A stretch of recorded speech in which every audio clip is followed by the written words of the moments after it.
GECKO Moria. Dude. So I reacted to the chapter, I would say about an hour ago. And this is one of those chapters where the more I thought about it, the more hyped and excited I got. So you might be wondering, Sai, why did you yell out GECKO Moria? Well, it's because the Yamato cover page story has finally delivered after 40 weeks of boredom, 40 weeks of disdain, mediocrity. We finally got a massive reveal. I think, this is going to sound blasphemous. Maybe I'm just saying this because I'm running off of fumes right now. But I do think that this reveal might be better than seeing Big Mom and Kaido reappear. Because the thing is, we know they're going to reappear eventually, right? But this reveal was unexpected. We learn that the hero's grave belongs to GECKO Moria. Big. Some people called it. I'll talk about that here in a second. Some people, for the past couple of weeks now, have already been talking about the Moria theories. That's one thing. Another thing, though, is that he's not GECKO Moria. This guy's real name is Kozuki Moria. He's not GECKO, dude. He's been hiding his name the entire time. You might be saying, Sai, minor reveal. It's not! It's not a minor reveal. Since Oda has been striking us with amazing One Piece chapters, it's time to talk about another strike. Marvel Strike Force. Marvel Strike Force is a free mobile squad RPG that allows you to battle with your favorite team of superheroes and supervillains in a fight to save the universe against threats like Doctor Doom and Apocalypse. It's all about powering up your favorite characters, completing missions, unlocking gear, and beating other players in PvP modes like Alliance Wars and Arena. By using my link in the description or by scanning my QR code, you can download the game for free on mobile or PC. They've got tons of heroes and villains from across the multiverse to choose from, like Iron Man, Wolverine, Venom, and so much more. If you're a new player, you can unlock up to 17 total characters just within the first 30 days. New ways to battle with your roster are released regularly, and the meta is constantly evolving. There's just nothing better than creating a team that synergizes well in their numerous events. Marvel Strike Force lets you properly flex your team building skills with how intricate their character skills and boosting abilities are. Why not give it a try and see what crazy fun teams you can cook up? To celebrate Marvel Studios' Fantastic Four first steps, Marvel Strike Force is giving away the full Fantastic Four team for free. For a limited time, use promo code MSF4 to unlock Mr. Fantastic, Invisible Woman, The Thing, and Human Torch. This amazing team, inspired by the film, will help you climb out of the early game and set you up for success in PvP modes like the Arena and Alliance War. So what are you waiting for?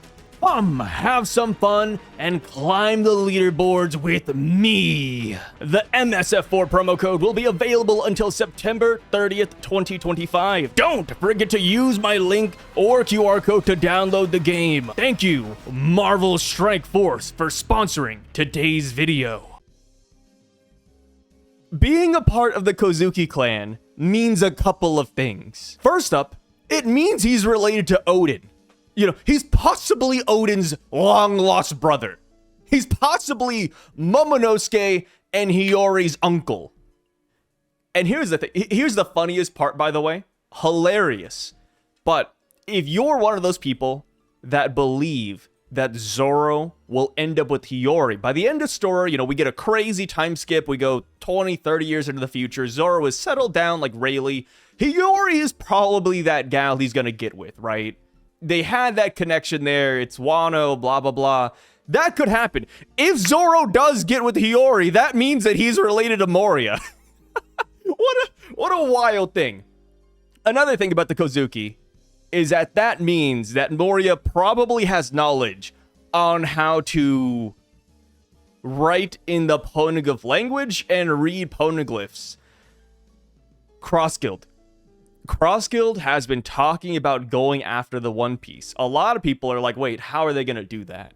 Let's say Mihawk and Crocodile, they run the gauntlet. They go to Whole Cake Island. They go to Zoe. They go to Wano. They get the poneglyphs. They can do it. Easy, right? They're that strong. But what do they do with them? How can they read them? If GECKO Moria joins Cross Guild, it's done. It's done. And the funniest thing, too, is that I said that if Buggy goes to Zoe and or Wano, that would be perfect.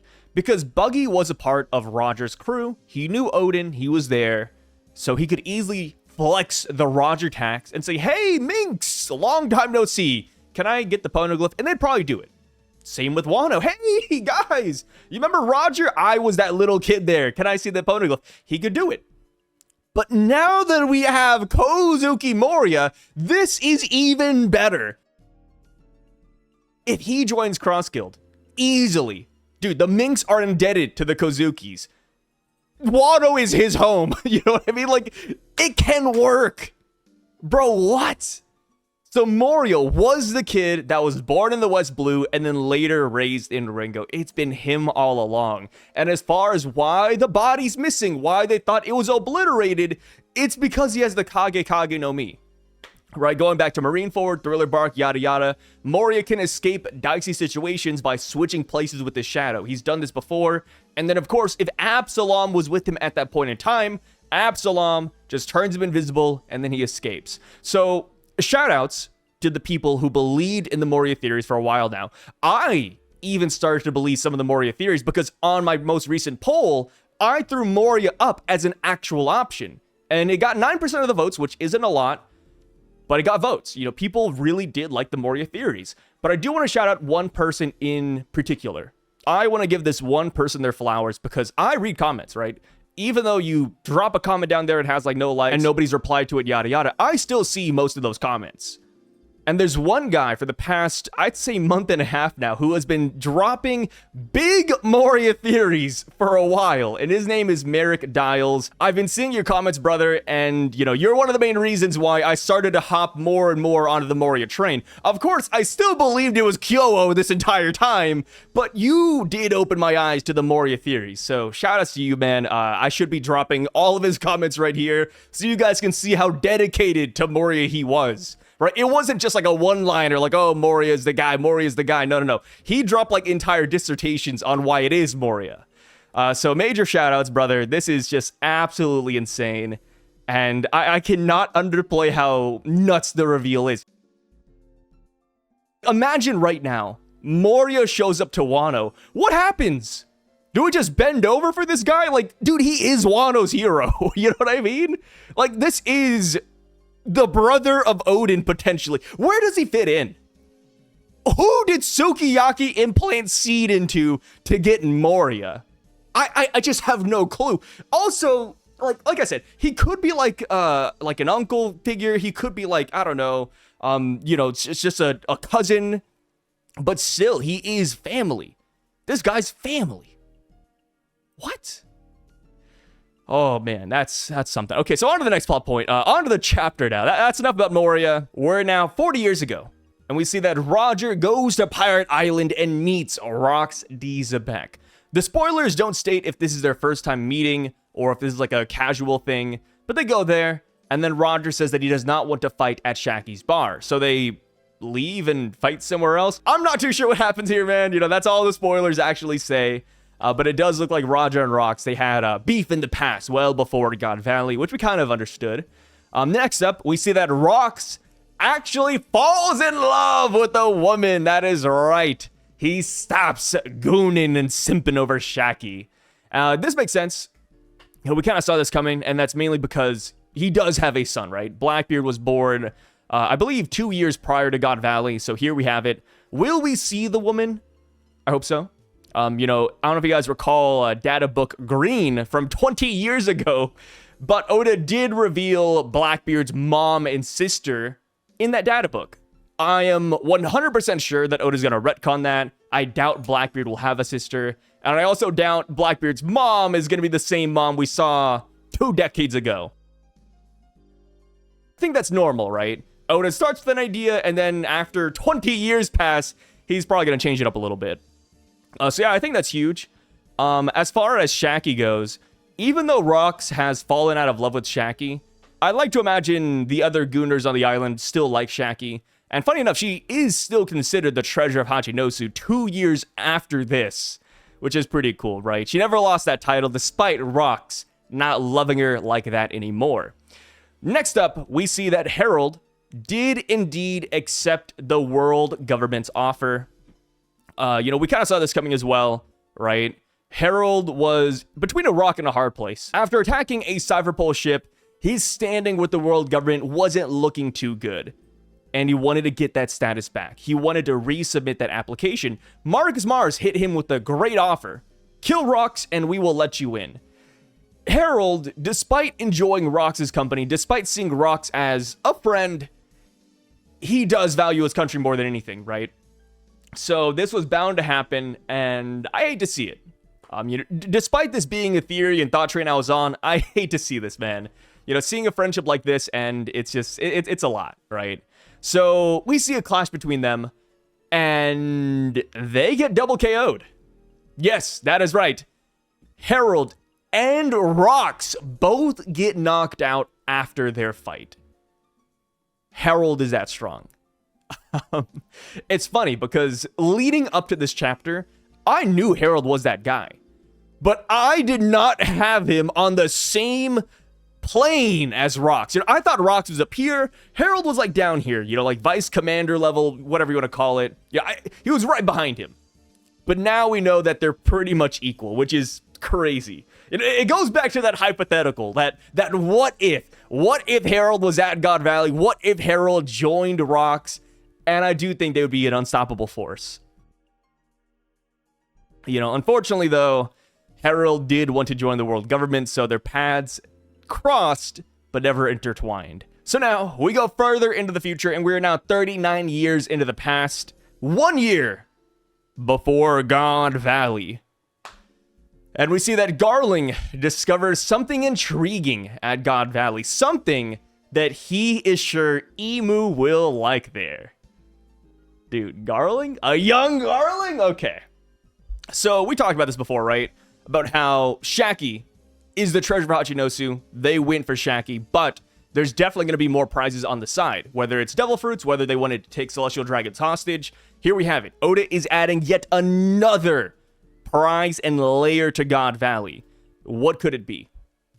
So personally, my theory right now is that it's the ancient weapon, or the weapon they used to destroy Lelucia.